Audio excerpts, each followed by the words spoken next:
যেহেতু আপোনালোকৰ দুঘণ্টীয়া ধৰ্ণা কাৰ্যসূচী ৰূপায়ণ কৰিছে এই সন্দৰ্ভত আপোনালোকে কি ক'ব? চাওক, পোন প্ৰথমে এটা কথা ক'ম, আটছা কেন্দ্ৰীয় সমিতিৰ 15 ফেব্ৰুৱাৰী তাৰিখে এক কাৰ্যনিৰ্বাহক সভা অনুষ্ঠিত হৈ গৈছিল আৰু এই সভাৰ সিদ্ধান্ত অনুসৰি আজি 11 মাৰ্চ তাৰিখে তিনিচুকীয়া জিলাৰ সহকাৰী শ্ৰম আয়ুক্তৰ কাৰ্যালয়ৰ সন্মুখত আমি যি 2 ঘণ্টীয়া ধৰ্ণা আমি কাৰ্যসূচী ৰূপায়ণ কৰিলোঁ। ইয়াৰ মূল কাৰণেই হৈছে চাহ জনগোষ্ঠীৰ কণ কণ ল'ৰা ছোৱালীক শিক্ষাৰ পোহৰ বিলোৱা চাহ জনগোষ্ঠীৰ শিক্ষক শিক্ষয়িত্ৰীসকলক যেনেধৰণে তেখেতসকলে মৰ্যাদা পাব লাগিছিল বা বাগিচাৰ এজন শ্ৰমিকে যেনেধৰণে সা সুবিধা পায় বা পৰিচালকে শ্ৰমিক এজনক যেনেধৰণে সা সুবিধা প্ৰদান কৰে, সেই মৰ্যাদাপূৰ্ণ সা সুবিধা প্ৰদান কৰিবলৈ আমি আজি দাবী জনাইছোঁ। লগে লগে আৰু এটা কথা ক'ম যে চাহ জনগোষ্ঠীৰ ভোটৰ বাহিৰে চাহ জনগোষ্ঠীৰ মূল সমস্যাবিলাক কিন্তু কোনো এখন চৰকাৰে সমাধান কৰিব কিন্তু আজি তাৰিখ পৰ্যন্ত কৰিব পৰা নাই। হয়, এটাই কাম কৰিছে, চাহ জনগোষ্ঠীৰ যিসকল মহিলা লোক আছে বিশেষকৈ তেখেতসকলক চৰকাৰখনে হিতাধিকাৰী সজোৱাৰ বাহিৰে সেইটোৱে এটা সমস্যা দূৰ কৰিছে তেখেতসকলে। তাৰ বাহিৰে কিন্তু যিবিলাক সমস্যা আছে সেইবিলাক সমস্যা কিন্তু তেখেতসকলৰ চকুত পৰা নাই, আমি অনুভৱ কৰিছোঁ।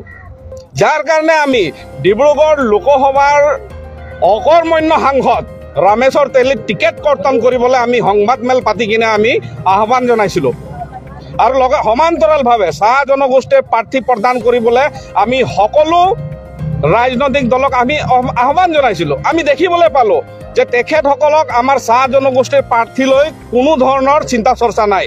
তেখেতসকলৰ অকল প্ৰয়োজন আছে চাহ জনগোষ্ঠীৰ অকল ভোট। ইয়াৰ বাহিৰে কিন্তু আমি একো দেখি পোৱা নাই। যাৰ কাৰণে আজি এই শিক্ষক শিক্ষয়িত্ৰীসকলৰ কেইবালানি আলোচনা হৈ গ'ল।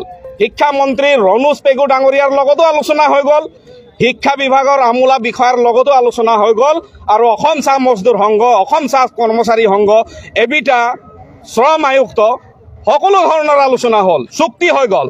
সেই চুক্তিখন এইখন কাৰ্যালয়ৰ কোন চুকত সোমাই আছে বা সেই চুক্তিখনক ফালি পেলালে নে খাই গ'ল, এই কথাখিনি কিন্তু তেখেতসকলে আজি উল্লেখ নকৰিলে।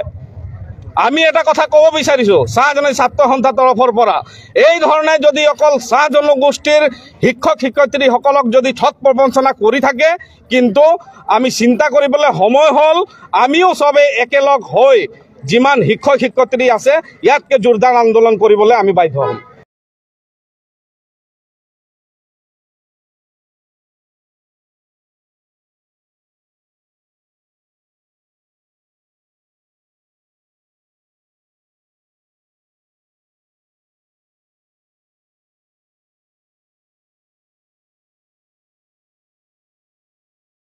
নাপায় নেকি? হ্যাঁ, শিক্ষক কি মানে বুজি নাপায় নেকি? আমি শিক্ষক কি আমি বুজি পাওঁ, এই কাৰণে আমি দৈনিক মজুৰিত চাহ বাগিচাত আমি খাটি আছো। কিন্তু আমাৰ দুখবোৰটো বুজিব লাগে, শিক্ষক মানে কি মানৱ গঢ়া সম্পদ, যিখন আমি এখন মানৱ মানে বাচ্চাক সু নাগৰিক হিচাপে গঢ়ি দিওঁ, কিন্তু আমাৰ যিটো প্ৰাপ্য আমি কেলে দিয়া নাই।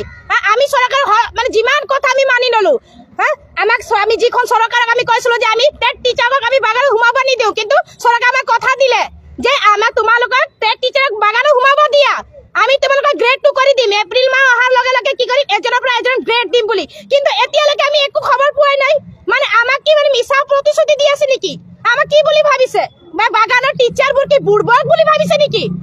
আমিতো বুৰ্বক নহয়, আমাৰ যিবোৰ কাম যিবোৰ আমি ধুনীয়াকৈ আমি কৰি গৈছো, কিন্তু আমাৰ সমস্যাবোৰ কেলে বুজা নাই এখন চৰকাৰে, আমাৰ দুখবোৰ কেলে বুজা নাই। আগৰ দিন নহয় যে 10 টকা চাউল কিনি খাইছিলে, এজনী মা বাচ্চাটোক নিজৰ ভাল এটা শিক্ষা দিব নে নিজে খাব নে পিন্ধিব নে ঘৰখনক ধুনীয়াকৈ ৰাখিব। আমাৰতো সমস্যাৰ সমাধান হোৱাই নাই, কেতিয়া বুজিব আমাৰ দুখবোৰ?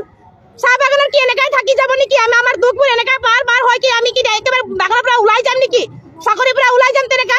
আমাৰ দুখবোৰ বুজক, চৰকাৰে যদি শুনিছে আমাৰ দুখবোৰ বুজক অলপ, নহলে এইখন যি ইলেকশ্যন আহি আছে আমি যিটো বিজেপি চৰকাৰ আমি টিচাৰৰ যিটো ডেইলি ৰেট সংগঠনে বনাবলৈ বিজেপি চৰকাৰ সোমাব নিদিম যদি আমাৰ কথাবোৰ যদি আওকাণ কৰে।